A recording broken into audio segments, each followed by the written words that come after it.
నమస్కారం ప్రజలారా, మా యూట్యూబ్ ఛానల్. నా పేరు రాజు.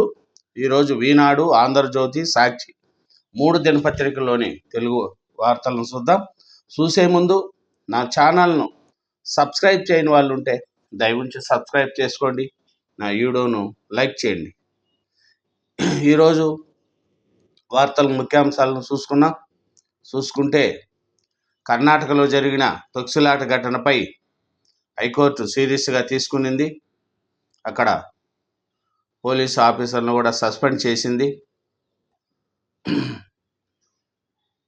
ఏ దేశం కోసం ఆడారని సన్మానించారు. సర్కారును తప్పుపట్టిన కర్ణాటక హైకోర్టు 2 చోట్ల సంబరాలు ఎందుకంటూ మండిపాటు. Bengaluru police commissioner suspension. ACP డీసీపీల పైన వేటు వేసిన సర్కార్. చూడండి, అది ఏ దేశం కోసం మీరు పోరాడినారు, ఎందుకు 2 చోట్ల సన్మానం అని హైకోర్టు తీవ్రంగా చేసింది. ఇప్పుడు ఆంధ్రజ్యోతి చూద్దామండి. ఆంధ్రప్రదేశ్ చూస్తే ప్రతి ఒక్కరూ 10 మొక్కలు నాటండి, చెట్లు నరకడం దుర్మార్గం.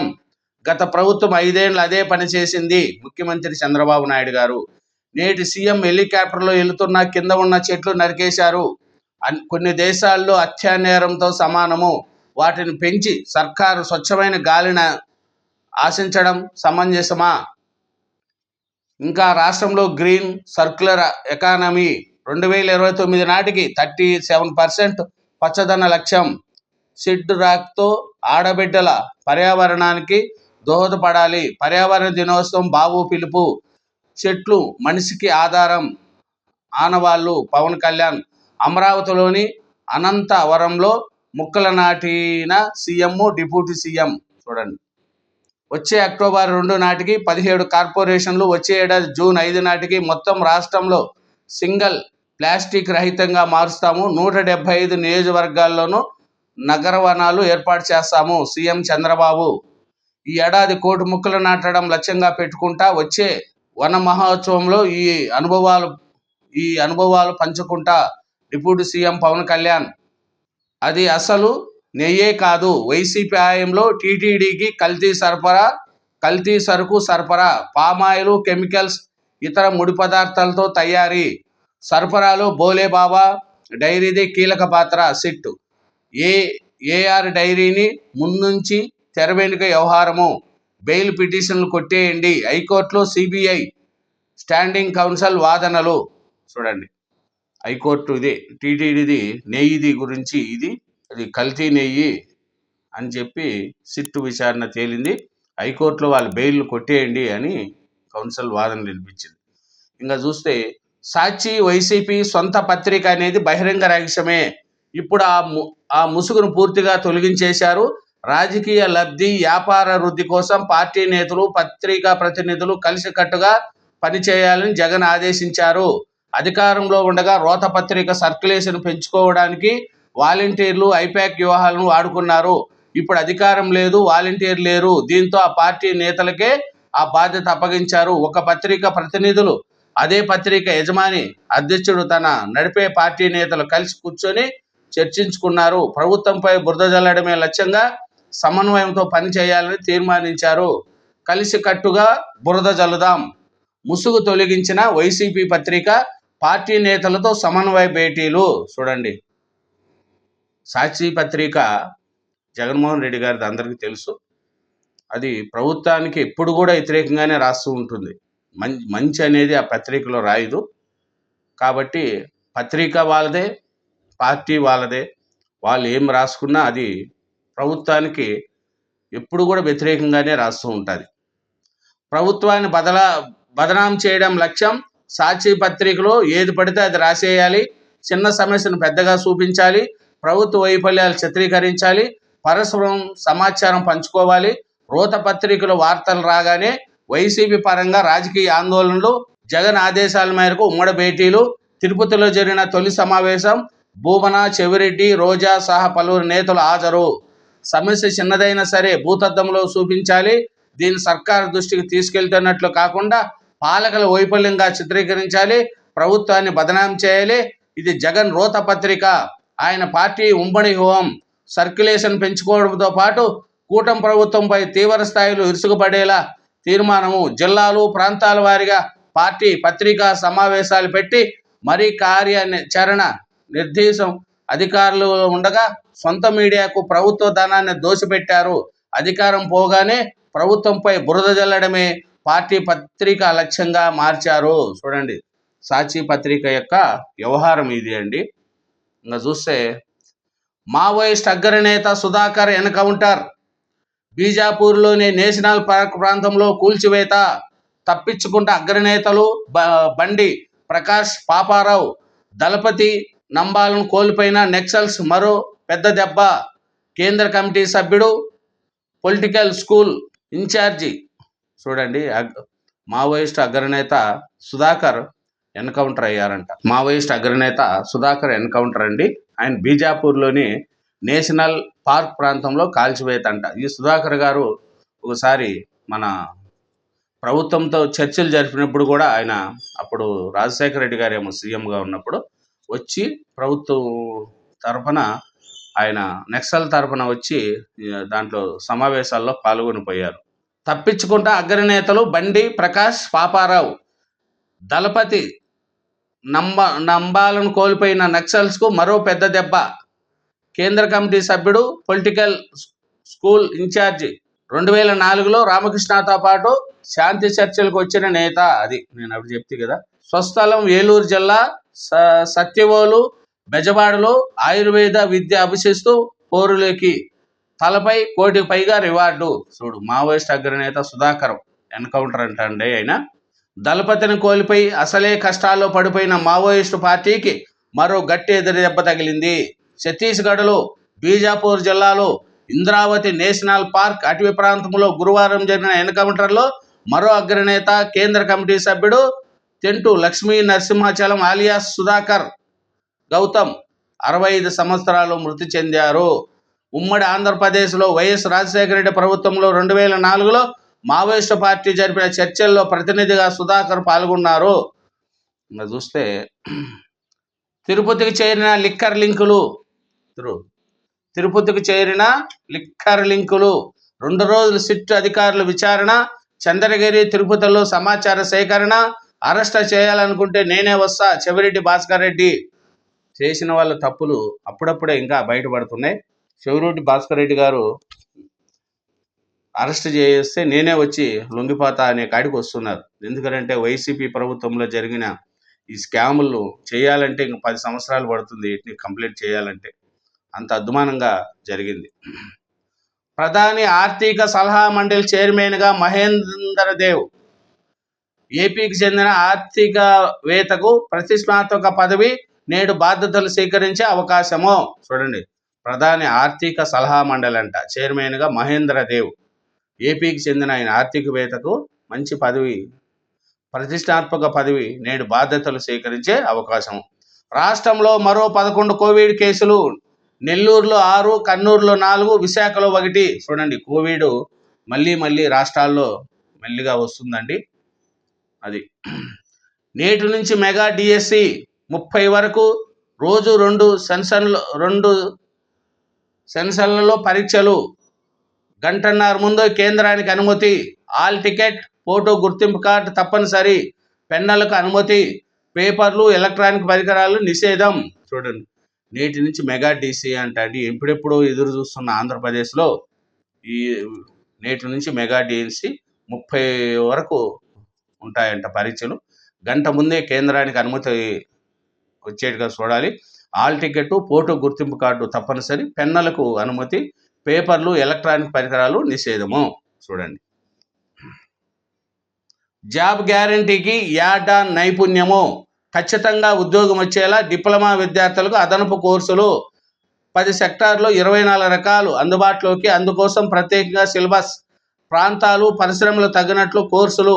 అదనంగా సర్టిఫికేట్ జారీకి ప్రణాళిక. సాంకేతిక విద్యాశాఖ నూతన విధానం ఈ విద్యా సంవత్సరం నుంచే పూర్తి స్థాయి అమల్లోకి. విశాఖ జోన్పై ముందడుగు. దక్షిణ కోస్తా జోన్ జీఎంగా సందీప్ మాథర్. రైల్వే బోర్డు నియామక ఉత్తర్వులు. త్వరలో విశాఖలో నూతన బాధ్యతలు. వెంటనే జోన్ డిపిఆర్ పరిశీలన. తాత్కాలిక భవనాలు ఎంపిక, కావాల్సిన సిబ్బందిపై నివేదిక, కేంద్రం గెజిటేట్ ఆదేశాలు ఇవ్వగానే పరిపాలన ప్రారంభం. చూడండి, విశాఖ జోన్పై ముందడుగు పడిందండి. కూటమి ప్రభుత్వం రాగానే విశాఖ జోన్ ప్రకటించుకోవడం, ప్రధానమంత్రి గారు కేంద్రం ఆ విశాఖ జోన్ ప్రకటించి ముందడుగు పడిందండి. ఇప్పుడు సపరేట్గా జిఎంనే కొత్త అతన్ని విశాఖ జోన్గా ఎంపిక చేశారు. అతను ఇక్కడి నుంచే మొత్తము పరిపాలన ప్రారంభిస్తారు. ఇంకా చూస్తే ఇదేనండి ఆంధ్రజ్యోతి ఆంధ్రప్రదేశ్. ఇంకా నెక్స్ట్ ఈనాడు తెలంగాణ, సాక్షి ఆంధ్రప్రదేశ్ పత్రికలను కూడా ఈనాడు తెలంగాణ పత్రిక చూద్దామండి. ఈనాడు తెలంగాణలో చూస్తే నిన్న రేవంత్ రెడ్డి గారి కేబినెట్ మీటింగ్ జరిగిందండి. దానికి ఉద్యోగస్తులకు ఏమి అనేది కూడా చూద్దాం. ఉద్యోగస్తులు చూస్తే ఉద్యోగులకు 2 డిఏలు వెంటనే ఒకటి, 6 నెలల తర్వాత మరొకటి, నెలకు 700 కోట్ల చొప్పున బకాయిల చెల్లింపు, ఉద్యోగి భాగస్వామ్య చెల్లింపులతో వైద్య చికిత్సలు, సిఎస్ చైర్మన్గా ప్రత్యేక ట్రస్ట్, మహిళా సంఘాలు సభ్యుల మృతి చెందితే 10 లక్షలు, హోం విధానంలో రోడ్లకు పచ్చజెండా, మెట్రో 2వ దశ విస్తరణకు ఆమోదం, మంత్రిమండలి భేటీలో కీలక నిర్ణయాలు. చూడండి, సీఎం రేవంత్ రెడ్డి గారి మంత్రిమండలి సమావేశం నడిచిందండి. దాంట్లో ఉద్యోగస్తులకు తీపి కబురు చెప్పాడు. 2 డిఏలు ఇవ్వడానికి ఒప్పుకున్నారు. వెంటనే ఒకటి, 6 నెలల తర్వాత మరొకటి చేశారండి. ఇంకా మెట్రో 2వ దశ విస్తరణకు కూడా ఆమోదం వచ్చింది. రాష్ట్ర ప్రభుత్వ ఉద్యోగులకు మంత్రిమండలి శుభవార్త చెప్పింది. పెండింగ్లో ఉన్న 5 డిఏల్లో 2టిని చెల్లించేందుకు ప్రభుత్వము అంగీకరించింది. ఉద్యోగులకు మెరుగైన వైద్య సేవలు అందించేందుకు ఆరోగ్య ట్రస్ట్ ఏర్పాటు చేయడానికి నిర్ణయం తీసుకునింది. ప్రతి నెల 700 కోట్ల చొప్పున ఉద్యోగుల బకాయిలు చెల్లించేందుకు ఆమోదం తెలిపింది.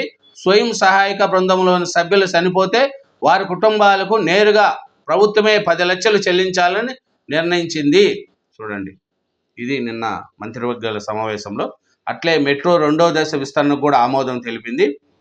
అది ఇంకా చూస్తే మావోయిస్టులకు మరో ఎదురు దెబ్బ, ఎన్కౌంటర్లో అగ్రనేత సుధాకర్ మృతి, 25 ఏళ్ల సాయుధ బాట 40 ఏళ్లుగా అజ్ఞాతంలోనే. చూడండి, మావోయిస్టులకు కోలుకోలేని మరో ఎదురుదెబ్బ తగిలింది. తాజాగా ఛత్తీస్గఢ్లోని బీజాపూర్ జిల్లా నేషనల్ పార్క్ ఏరియాలో గురువారం తెల్లారుజామున జరిగిన ఎదురు కాల్పుల్లో మావోయిస్టు పార్టీ అగ్రనేత, కేంద్ర కమిటీ సభ్యుడు లక్ష్మీ నరసింహాచలం ఎలియాస్ గౌతమ్ ఎలియాస్ సుధాకర్ ప్రాణాలు కోల్పోయారు. చూడండి, ఇంకా ఉపకరణాలు పొందేందుకు 40% వైకల్పం ఉంటే చాలు, కొత్త విధానాలను జారీ చేసిన ప్రభుత్వం. రాష్ట్రంలో ఇంక నుంచి 40% పైగా వైకల్యం కలిగిన దివ్యాంగులు కూడా వివిధ రకాల ఉపకరణాలు పొందేందుకు అర్హులని ప్రభుత్వం స్పష్టం చేసింది. గతంలో 75% పైగా వైకల్యం ఉంటేనే అర్హులుగా ఉండేవారు. ఈ నిబంధనలను సవరిస్తూ దివ్యాంగుల సంక్షేమ శాఖ కొత్త విధానాలు రూపొందించగా శిశు సంక్షేమ శాఖ కార్యదర్శి అనితా రామచంద్రన్ ఉత్తర్వులు జారీ చేశారు. చూడండి, ఇప్పుడు ఇంతకుముందు 75% వైకల్యం ఉంటే వాళ్ళకు కొన్ని వచ్చేటి ఉపకరణాలు అంటే పింఛన్లు కావచ్చాయి. ఇప్పుడు 40% ఉన్నా కూడా ఈ గవర్నమెంట్ వాళ్ళకు రావాల్సిన బెనిఫిట్స్ ఏదైనా సరే ప్రభుత్వం ఇస్తుంది. ఎమ్మెల్యే మాగంటి ఆరోగ్యం అత్యంత విషమం, ఇంట్లో గుండెపోటు, ఏఐజీకి తరలింపు, సిపిఆర్ చేయడంతో తిరిగి పనిచేసిన గుండె, వెంటిలేటర్పై కొనసాగుతున్న చికిత్స. చూడండి, మాగంటి గోపీనాథ్ ఆయన టీడీపీ ఎమ్మెల్యేగా ఉండి తర్వాత బీఆర్ఎస్లో చేరారు. 3వ తడవ గెలిచిన మాగంటి గోపీనాథ్ గారికి 62 సంవత్సరాలండి. ఆయనకు గుండె నొప్పి రాగానే మాదాపూర్లోని ఏఐజీ హాస్పిటల్కి తీసుకెళ్లారంట. అక్కడ వెంటిలేటర్పై కొనసాగుతున్నాడంట అతని చికిత్స. ఇంకా చూస్తే అయోధ్య రామాలయంలో గురువారం ప్రతిష్ఠించిన సీతారామ సమేత లక్ష్మణ భరత కృతజ్ఞ హనుమానాలతో కూడిన రామదర్బార్ చిత్రంలో ఉత్తరప్రదేశ్ ముఖ్యమంత్రి యోగి ఆదిత్యనాథ్ తదితరులు. రంగంలోకి నిఘా బృందాలు, విచారణ ఆరంభం. రాజ్యాభిలేఖ పరిశోధనాలయంలో వాంగ్మూలాల సేకరణ. రాజధానిలో రైఫిల్ తయారీ ఫ్యూజిలేజ్ ఉత్పత్తి ఇంకా హైదరాబాద్లోనే. నేడు కాళేశ్వర కమిషన్ ముందుకు వీటల క్రాస్ ఎగ్జామినేషన్ చేయనున్న జస్టిస్ ఘోష్ కమిషన్. రాష్ట్రంలో తొలిసారిగా ఆదిలాబాద్లోని పోలీస్ హెడ్ క్వార్టర్స్లో పోలీసు జాగిలాల కోసం ఎస్సీ అఖిల్ మహాజన్ ప్రత్యేకంగా ఈతకొలను ఏర్పాటు చేయించారు. చూడండి, అత్యధిక ఉష్ణోగ్రత నేపథ్యంలో జాగిలాల ఆరోగ్యం దృష్ట్యా దీన్ని ప్రారంభించారు. అది ఇంకా చూస్తే తూకం లేకుండానే బియ్యం రవాణా, నష్టపోతామంటున్న రేషన్ డీలర్లు. చూడండి, కేంద్ర రాష్ట్ర ప్రభుత్వాలు 3 నెలల కాలానికి జూన్, జూలై, ఆగస్టు ఒకేసారి రేషన్ బియ్యాలు పంపిణీ చేస్తుండగా మండల స్థాయి నిలువల కేంద్రంలో తూకాలు లేకుండా నేరుగా డీలర్లకు రవాణా చేస్తున్నారు. గోను సంచులు బరువుకు సరిపడే బియ్యం ఇవ్వడం లేదని నష్టపోతున్నామని డీలర్లు వాపోతున్నారు. చూడండి, విద్యార్థులు బడిబాట పట్టేలా నేటి నుంచి 19 వరకు ప్రత్యేక కార్యాచరణ. ఉచితంగా విద్యా బోధన, పాఠ్యపుస్తకాలు, యూనిఫామ్, మధ్యాహ్నం భోజనం వంటివి ప్రభుత్వ పాఠశాలలో ప్రత్యేకము. ఇన్ని సదుపాయాలు కల్పిస్తున్న పాఠశాలలో బాలుల సంఖ్య పెరగడం లేదు. ఆధునిక బోధన పద్ధతులు అమలు, బాలల సామర్థ్యాలపై ప్రభుత్వం దృష్టి సాధిస్తున్న వాటిలో ప్రవేశాలపై ప్రతిబంధకాలు తొలగడం లేదు. చూడండి, స్కూల్లో పిల్లల కోసం ఈ రోజు నుంచి అన్నీ ఫ్రీగా ఇస్తున్నాము, మంచి బోధన ఇస్తున్నాము అని చెప్పి ప్రభుత్వము వాళ్ళకు నచ్చజెప్తోంది. అయినా ప్రభుత్వం దాంట్లో స్కూల్లో చేరడానికి పిల్లలు వెనక ముందు ఆలోచిస్తున్నారు. సాక్షి, ఆంధ్రప్రదేశ్ సాక్షి పేపర్ చూసుకుంటే, పండగ ఇప్పిన పచ్చ మాఫియా, డ్రగ్స్ డోర్ డెలివరీతో యథాచ్ఛగా దందా, నగరాలు పట్టణాల్లో ఏజెంట్లను ఏర్పాటు చేసుకున్న ముఠాలు. చూడండి, పడగ ఇప్పిన పచ్చ మాఫియా, డ్రగ్స్ డోర్ డెలివరీలతో యథాచ్ఛగా దందా, నగరాల్లో పట్టణాల్లో ఏజెంట్లను ఏర్పాటు చేసుకున్న ముఠాలంట. యువతను నిర్లక్ష్యం చేస్తున్న డ్రగ్స్కు అడ్డాగా ఆంధ్రప్రదేశ్ అంట. డ్రగ్స్ అంతా అక్కడ ఆంధ్రప్రదేశ్ అంట. వివిధ ప్రాంతాల డీలర్లకు ఏపీనే ప్రధాన మార్కెట్, విద్యా సమస్యలే టార్గెట్, సమీపంలో యథాచ్ఛగా విక్రయాలు, విజయవాడలో పట్టుకున్నది గోరంతే అంటున్న పోలీసు వర్గాలు. రాష్ట్రంలో ఎటు చూసినా ఏరులై పారుతున్న మద్యం, బెల్ట్ షాపుల్లో ఇంటింటికి మద్యం డెలివరీ, పైనుంచి కింది వరకు భారీగా చేతులు మారుతున్న లంచాలు, పేకాట క్లబ్బుల దండాలతో భారీ దోపిడీ, కుటుంబ పార్టీలు, ఎమ్మెల్యేలకు ఈ దందా. బలేది ప్రజలు, వైఎస్ఆర్సీపీ కార్యకర్తలపై అక్రమ కేసులతో వేధింపులు, మరోవైపు అత్యాచారాలతో అడ్డుకోబెడుతున్న రాష్ట్రము. అనంతపురం జిల్లాలో బాలికపై సామూహిక అత్యాచారము. చంద్రబాబు ఏడాది పాలనలో 187 అత్యాచారాలు, హత్యలు 15, 187 అత్యాచారాలు, 15 హత్యలు, 380 అనుమానాస్పద మృతులు. 187 అత్యాచారాలు 15, హత్యలు 380, అనుమానాస్పద మృతులు 16. ఇది రాష్ట్రంలో రెడ్ బుక్ రాజ్యాంగం మరణ హోమం. నేటి నుంచి డిఎస్సి పరీక్షలు. ప్రభుత్వ ఉపాధ్యాయ ఉద్యోగుల భర్తీకి సంబంధించిన డిఎస్సి పరీక్షలు శుక్రవారం నుంచి ప్రారంభం కానున్నాయి. మొత్తం 44 దశల్లో ఈ నెల 30 వరకు పరీక్షలు జరుగుతున్నాయి. ఉదయం 9 గంటల నుంచి మధ్యాహ్నం 2 గంటల మధ్యాహ్నం 2 గంటల నుంచి 2 విడతల్లో పరీక్షలు జరుగుతాయి.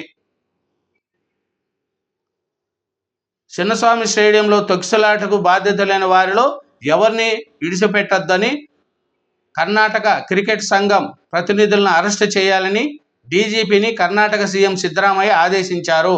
బెంగళూరు పోలీస్ స్టేషన్తో సహా 5గురిని ఆ రాష్ట్ర సర్కారు సస్పెండ్ చేసింది. మద్యబత్తెలో రెచ్చిపోయిన సీమరాజా. సీమరాజా అంట. టీడీపీ సోషల్ మీడియా కార్యకర్త చంద్రకాంత్ చౌదరి సీమరాజా మద్యం మత్తులో రెచ్చిపోయారు. అన్నమయ్య జిల్లాలో 3పై విచక్షణ రహితంగా దాడి చేశారు. వారిపై గంజాయి కేసు నమోదు చేయాలంటూ పోలీస్ స్టేషన్లో నానాయాగి చేశాడు. చూడండి, సీమరాజా సోషల్ మీడియాలో యాక్టివ్గా ఉంటాడండి. ఆయన వైఎస్ఆర్సీపీ అంతర్జాతీయ ప్రధాన కార్యదర్శి అని చెప్పుకుంటూ ఉంటారు. మళ్ళీ ఆయన మీద మద్యం మత్తులో రెచ్చిపోయినాడంట సీమరాజా. అతని అసలు పేరు వచ్చి ఏదో రాసినారు కదా, చంద్రకాంత్ చౌదరి అంట. ఇంకా చూస్తే దళిత బాలికను చెరిసిన టీడీపీ కీచుకులు, పరిటాల విలాకాలు దారుణము, వీడియో తీసి బెదిరిస్తూ నెలల పాటు కొనసాగిన దాష్టికము, 14 మంది నిందితులు టీడీపీ అల్లరిముకలే. రామగిరి మండలం ఏడుగురాల పల్లిలో ఘటన, బాలిక గర్భం దాల్చడంతో ఎలుగులోకి స్వయం.